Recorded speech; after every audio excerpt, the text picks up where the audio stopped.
예, 오늘은 이 그리스도를 알자라는 그런 제목으로 한번 같이 살펴보기를 원합니다.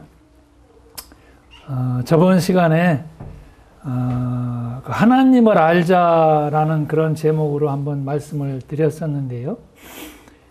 오늘은 이 그리스도를 알자. 그리스도라는 이 말의 뜻은 기름 부음 받은 자라고 그런 뜻이 있죠. 누군가를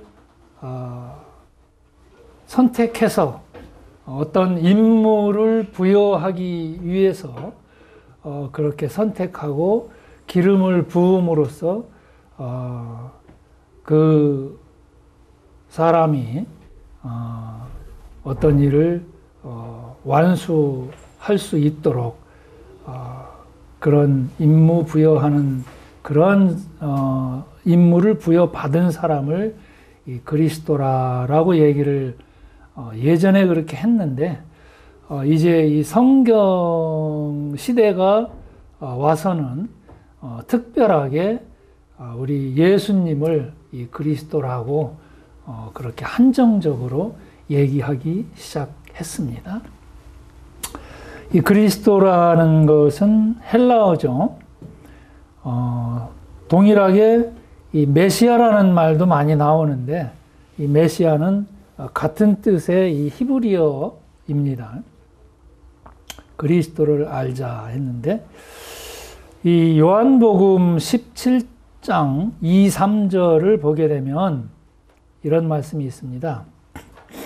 아버지께서 아들에게 주신 모든 자에게 영생을 주게 하시려고 만민을 다스리는 권세를 아들에게 주셨음이로소이다. 영생은 곧 유일하신 참 하나님과 그의 보내신 자 예수 그리스도를 아는 것이니이다. 그래서 이 아들에게 그리스도죠.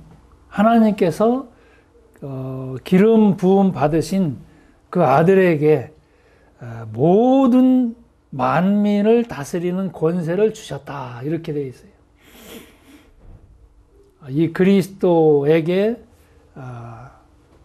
모든 만민을 다스릴 수 있는 그러한 권세를 주셨습니다. 왜 주셨느냐? 영생을 주게 하시려고. 영생, 영원한 생명입니다. 17장 3절을 보면 영생이 그럼 무엇이냐?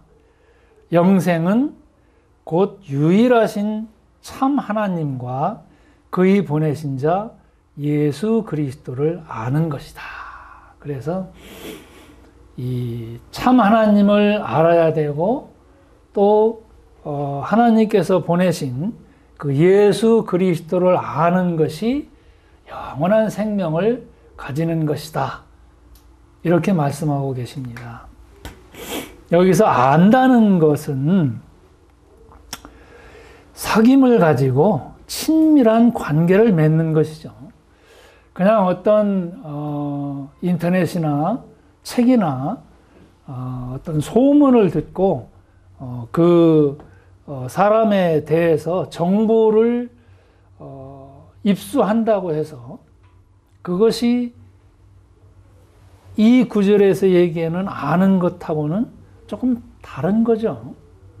이 안다는 것은 이 상호작용입니다. 여기서 얘기하는 안다는 것은 그냥 지식을 습득하는 게 아니라 사귐을 가지는 거예요. 저희들 뭐 남녀 간에 서로 사귈 때도 그러잖아요. 너 나하고 사귈래? 해가지고 이제 사귐이라는 게 시작이 되는데 이 친밀한 관계가 시작되는 서로가 서로를 알아가고 또 서로에 대해서 경험해 가는 이것을 안다라고 하는 거죠. 하나님에 대한 어떤 소문을 듣고 하나님에 대한 지식을 많이 가지고 있고 그리스도를 내가 성경을 통해서 잘 알고 있다 하더라도 하나님이 나를 모르신다면 그거는 서로 간의 관계가 아무런 의미가 없는 거죠. 그냥 지식으로 끝나고 마는 겁니다. 여자가요, 한 남자하고 결혼을 할 때는 그 남자에 대한 이 관계가 정보도 물론 필요하겠지만 그 남자와의 서로 간의 상호 관계가 제대로 신뢰할 수 있는 관계, 믿을 수 있는 그런 관계가 아니라면 이 여자는 남자에게 자기의 일생을 걸을 수가 없잖아요. 어떻게 결혼이라는 걸 쉽게 그렇게 할 수가 있겠습니까? 이 남자는 나에 대해서 어떻게 생각하는가? 나는 이 남자를 또 어떻게 생각하는가? 서로 간에 그런 상호 관계가 제대로 되지 않으면 신뢰가 없는 겁니다. 안다는 것은 그런 의미지요. 하나님, 저번 시간에 말씀은 드렸는데 먼저 참 하나님을 알고 그리고 그의 보내신 자 예수 그리스도를 아는 것이 영생이다. 오늘의 제목은 그리스도를 알자인데 먼저 이 하나님을 잠깐 소개를 하지 않으면 안 될 것 같습니다. 하나님은 어떤 분이신가? 하나님의 그 속성과 성품이 있지요. 하나님의 속성, 영원하신 분입니다. 창조주이시지요. 모든 만물을 창조하시고 만물을 다스리고 계시고 또 영원히 창세 전부터 창세 후까지 시간이라는 개념이 없으신 분이에요. 그게 영원이지요. 또 공간적인 개념도 없으십니다. 무소부재하시다라는 그런 말씀을 들어보셨을 텐데 무소부재하십니다. 지금 이 시간에 여기에도 계시고 또 지구 반대편에 미국에도 계시고 동일한 시간에 언제든지 어디에서든지 존재하고 계시는 분. 우리는 사람이라 1차원적이에요. 한 사람과 한 사람만 서로 대화가 가능합니다. 그런데 하나님은 무한 차원이시기 때문에 지금 이 순간에 나하고도 함께 말씀하실 수가 있고 또 동시에 어디 저 칠레나 어디 저 아프리카에 있는 다른 사람과도 또 같은 시간에 얘기할 수 있으신 무한 차원이신 그런 하나님이시지요. 또 전지전능하신 분이십니다. 우리의 마음속에 있는 것, 이 온 세상의 모든 피조물들의 특성과 성향과 어떻게 될 것인지 모든 것을 다 알고 또한 모든 것들을 자기 마음에 원하는 대로 행하실 수 있는 그런 전지전능하신 하나님이십니다. 그게 하나님의 속성이지요. 또 하나님의 이 성품을 보면 사랑과 겸손과 온유와 오래 참으심과 또 거룩하심과 이러한 성품들을 가지고 계세요. 그 하나님의 성품 중에 대표적인 것이 사랑과 공의입니다. 하나님의 거룩이지요. 공의. 공의라는 것은 언제 누가 어떤 상황에서 들어도 그것은 옳아 라고 얘기할 수밖에 없는 아주 공평한 공정한 이러한 의로움을 가지고 계시다는, 하나님이 말씀하시는 것은 어느 시대 어느 누구에게나 다 옳은, 이것을 우리는 공의다, 거룩하신 분이시지요. 그래서 이 하나님은 거룩하시고 공의로우신 분이기 때문에 거룩하지 않은 것에 대해서는 반드시 심판하실 수밖에 없어요. 심판을 하셔야만 하나님의 공의가 제대로 작동을 하는 것이지요. 하나님이 거룩하시다. 그 불의한 것을 그냥 봐주시지 않는 것입니다. 그리고 이 하나님은 공의로우신 분이시기 때문에 이 심판하시는 그 본인의 위치를 다른 사람에게 양보하지도 않고 포기할 수도 없어요. 왜? 하나님만이 거룩하시기 때문에 하나님만이 그 공의로우신 그 기준대로 심판하실 자격이 있으신 분이에요. 또 하나님은 사랑이십니다.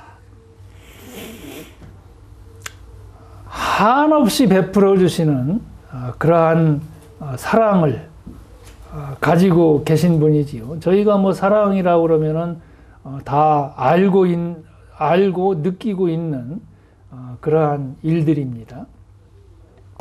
그런 하나님의 성품에 대해서, 또 하나님께서 우리에게 베풀어 주시는 그 사랑과 은혜에 대해서 어떻게 우리가 반응을 하느냐.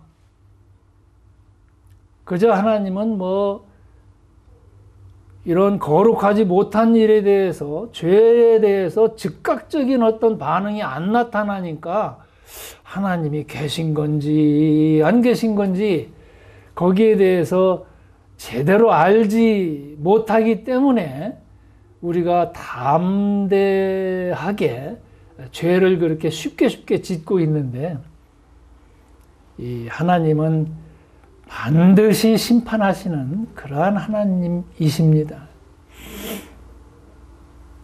그 오래 참으시고 계시는 이 하나님의 자비와 사랑을 무시한다든지 쉽게 생각해서는 참 큰 일 납니다.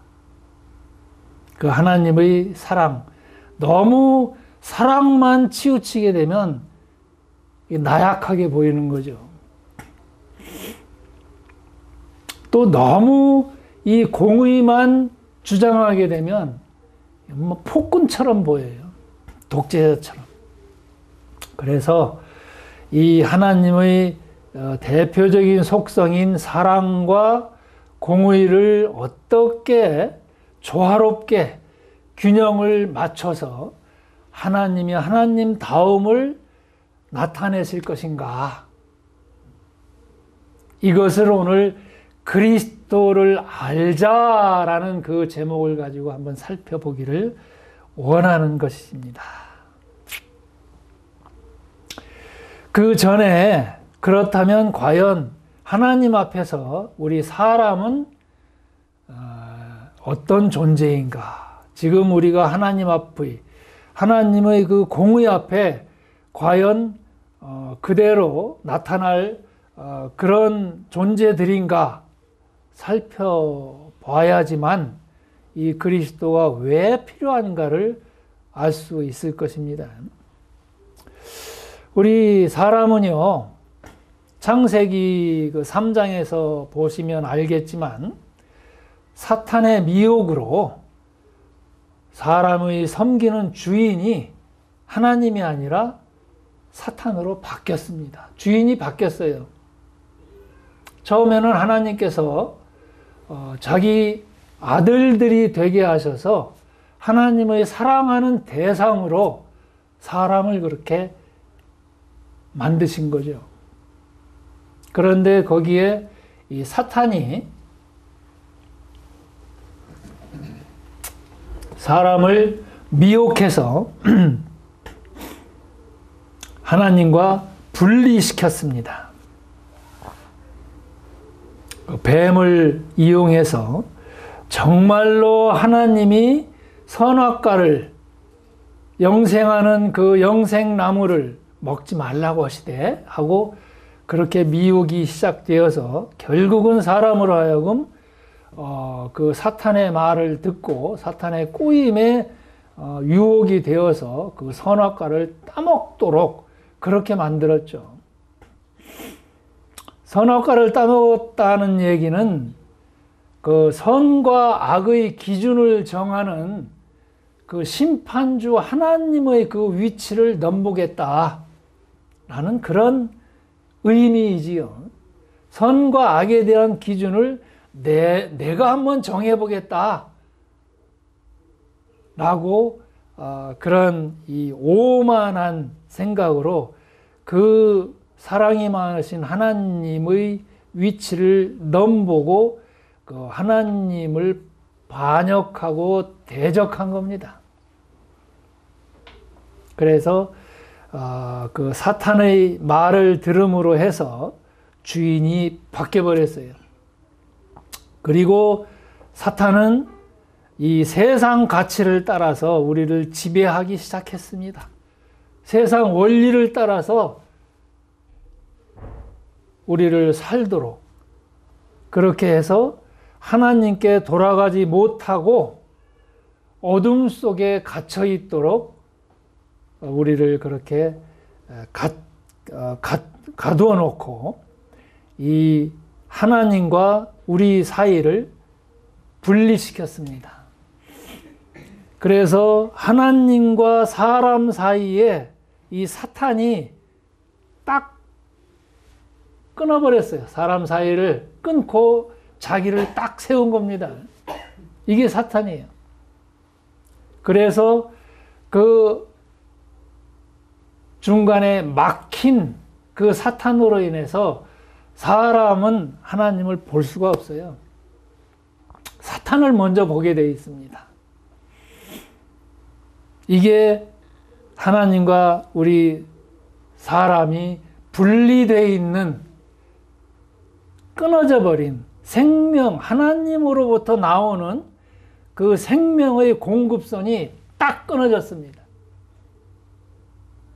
그게 우리 사람이에요. 그래서 영원한 생명이라는 것은 없습니다. 현재의 우리로서는. 죄가 우리를 하나님과 분리시켰는데 이 죄라는 것은 하나님을 반역하도록 만드는 모든 것들이지요. 죄의 대가는 사망입니다. 우리의 몸, 육적으로 또 우리의 영적으로 하나님과 우리 사이의 관계를 형성시켜 줄 수 있는 우리가 하나님을 볼 수 있는 그 영적인 이 시각을 그냥 분리시켜 놓고 영적으로도 죽도록 하나님으로부터 내려오는 생명의 공급선을 끊어버린 거지요. 육적 죽음은 몸과 영의 분리입니다. 또 영적인 죽음이라는 것은 하나님과의 분리입니다. 사람은 두 번 죽게 되어 있습니다. 몸이 죽고 또 영이 죽고.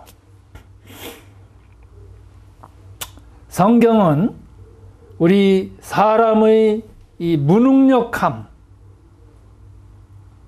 이 죄를 우리가 어떻게 처리할 것인가, 이 죄로 인한 죽음을 우리가 어떻게 해결할 것인가, 이 죽음 앞에서 우리 사람은 무능력할 수밖에 없어요. 이 죽음을 피해갈 수가 없는 것이고 이 죽음을 어떻게 해볼 수가 없습니다. 우리 사람은 반드시 죽게 돼 있는 거고 또 하나님의 이 심판 앞에서 우리 사람은 절망적인 상태입니다. 하나님께서 심판하실 때 어떻게 뭘 해볼 수가 없어요. 이 심판 앞에서는 반드시 우리는 하나님으로부터 이 심판을 피할 수가 없는 그런 존재들인 것을 알 수 있도록 이 성경이 기록이 되어 있는 겁니다. 그 성경이 1600년 동안에 기록이 됐죠. 주님 오시기 전 한 2000년 전에 1600년 모세가 기록을 했었죠.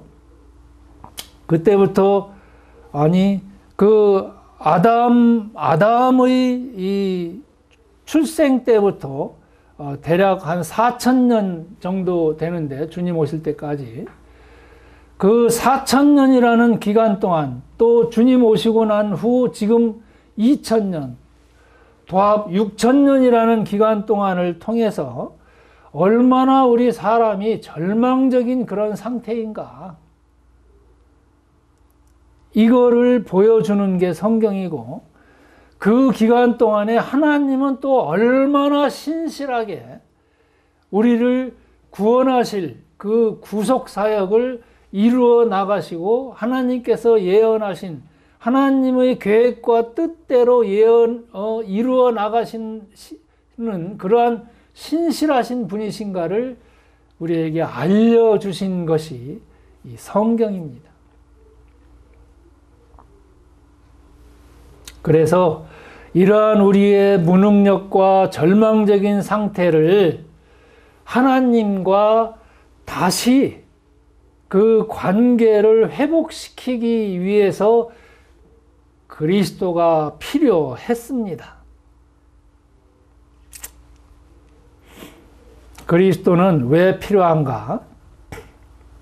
이 하나님과 사람 사이를 단절시켜 놓은 이 마귀를 정복하기 위해서, 마귀에게 이기기 위해서 에덴에서 사람을 미혹하여 하나님과 격리하게 만들었던 이 마귀를 징벌하고 마귀에게 승리를 가지고 오게 하기 위해서 이 그리스도가 필요합니다. 사탄은 사람을 미혹해서 하나님을 섬기는 대신에 자기를 섬기게 했죠. 이 사탄의 무기가 뭐냐면 바로 죄짓게 만들고 이 죄지은 사람을 죽게 만드는, 그래서 자기의 노예로 이 사망을 이용해서, 이 사망이라는 권세를 이용해서 사탄이 사람을 자기 노예로 만들어서 끌고 갑니다. 어디까지 끌고 가느냐? 지옥까지 끌고 가요. 지옥. 이게 사탄의 무기입니다. 그런데 사람이 하나님을 섬기도록 사망을 이길 생명을 부여하시는 일, 이것이 곧 하나님의 구원 사역입니다. 성경을 통해서 우리는 이 그리스도에 대한 약속을 볼 수가 있는데요. 창세기를 보면 창세기 3장 15절에 내가 너로 여자와 원수가 되게 하고 너희 후손도 여자의 후손과 원수가 되게 하리니 여자의 후손은 너희 머리를 상하게 할 것이요 너는 그의 발꿈치를 상하게 할 것이니라 하시고 해서 사람이 죄를 짓고 사탄의 유혹을 받아서 죄를 짓고 그 낙원 에덴에서 추방당할 때에 하나님께서 이렇게 약속을 하셨습니다. 이거는 뱀에게 하신 그 저주인데요. 내가 너로 여자와 원수가 되게 하고 너의 후손, 마귀지요. 너의 후손도 여자의 후손과 원수가 되게 하리니 여자의 후손은 내 머리를 상하게 할 것이다. 너는 그의 발꿈치를 상하게 할 것이다. 해서 여자의 후손을 약속을 했습니다. 여기에서 얘기하는 여자는 동정녀지요. 남자의 씨를 받지 않은 그 죄성을 가진 사람의 씨를 받지 않은 성령님의 씨를 받은 그 동정녀에게서 나실 그분, 그리스도, 약속한 구원자, 하나님께서 다시 회복시키기 위해서 준비해 놓으신 그분, 예수님인데요. 여자의 후손이 너와 원수가 되게 해서 그 여자의 후손은 너희 머리를 상하게 해서 승리하실 것이고 너는 그의 발꿈치를 상하게 해서 가는 길 못 가게 발목 잡고 결국은 십자가 위에서 죽는 데까지 그렇게 해서 사탄이 이긴 것처럼 그렇게 보이지만 그분이 너의 머리를 상하게 해서 너로 하여금 사탄을 승리하게 하는, 이기게 하시는 그분으로 만들 것이다 해서 창세기에서 그렇게 약속을 하셨습니다. 또한 이제 이스라엘이라는 나라를 먼저 선택을 하시고 온 세상 가운데 이 그리스도를 준비하기 위한 그러한 나라로 이스라엘을 선택을 하셨습니다. 그래서 그 이스라엘의 조상인, 유태인의 조상인 이 아브라함을 통해서 또 한 번 약속을 하고 계시는데요. 여호와께서 이르시기를 내가 나를 가리켜 맹세하노니 내가 이같이 행하여 너의 독자를 아끼지 아니하였으니 내가 너에게 큰 복을 주고 너희 씨로 크게 성하여 그 대적의 문을 얻으리라. 또 너희 씨로 말미암아 천하 만민이 복을 얻으리니 라고 유태인의 조상인 이 아브라함을 통해서 천하 만민이 복을 얻더라. 복이라고 그러면 우리는 대부분 잘 살고 풍요롭게 사는 그러한 부귀영화를 생각을 하지만 하나님께서 말씀하시는 이 복은 하나님과의 관계를 다시 회복하는 이게 복이지요.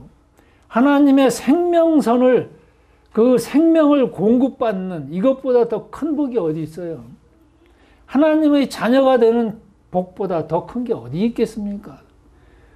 이 그리스도를 통해서 만민이 이 복을 받을 것이다 라고 아브라함에게 그 약속을 하셨습니다. 그래서 이 이스라엘은요, 온 세상 가운데 이 그리스도가 나실 것이라는 것을 알려야 될 그런 의무가 있고 그 거룩한 하나님의 선택된 백성답게 거룩한 삶을 살면서 온 세상 가운데 하나님을 알리고 하나님의 사랑이 어떠한 것을 나타내야 되는 이러한 임무가 부여된 그런 민족들인데 실패했죠. 그 많은 것들을, 혜택을, 그 많은 하나님으로부터의 모든 혜택을 자기들만 위해서 사용을 하다 보니까 실패하고 말았습니다. 이 신약에 와서 마태복음에 보면 1장 21절에 아들을 낳으리니 이름을 예수라 하라. 이는 그가 자기 백성을 저희 죄에서 구원하실 자이심이라 아니라 해서 이 죄로부터의 구원, 이 이름을 예수라 하라. 예수는 사람 이름입니다. 하나님의 이름은 여호와이고 예수는 사람 이름이에요. 그래서 사람으로 이 하나님께서 사람의 몸을 가지고 이 세상에 오시도록 왜? 사람을 대표해야 되니까. 그래서 사람으로 오시도록 사람의 이름을 가지고 오셨어요. 이 사람의 이름이 예수입니다. 그가 자기 백성을 저희 죄에서 구원하실 것이다. 사도행전을 보면 그런즉 이스라엘 온 집이 정령할지니 너희가 십자가에 못 박은 이 예수를 하나님이 주와 그리스도가 되게 하셨느니라 하니라. 주라는 것은 주인이지요. 우리 생명의 주인이십니다. 우리 삶의 주인이십니다. 이 예수님을 그 우리의 주인과 또 그리스도, 구원자, 그리스도가 되게 하셨다. 그래서 이 그리스도의 자격을 잠깐 살펴보면 이 그리스도는 창조자여야 됩니다. 또 만물을 보존할 수 있는 통치자의 그러한 능력을 가지고 계셔야 됩니다. 또 그리스도는 이 마귀를 이기기 위해서는 이 부활하셔야만 됩니다. 마귀가 사용하는 게 죽음이기 때문에 이 죽음을 이길 수 있는 것보다 더 큰 그런 무기는 없잖아요. 그래서 주님은 부활하셔야만 됩니다. 또 성도를 보호하시고 인도하실 그런 능력이 있으셔야만 되는 거죠.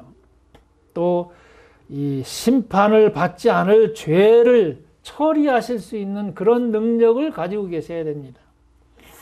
그래서 주님은, 그리스도는 신성과 인성을 다 가지고 계시지 않으면 안 되는데요.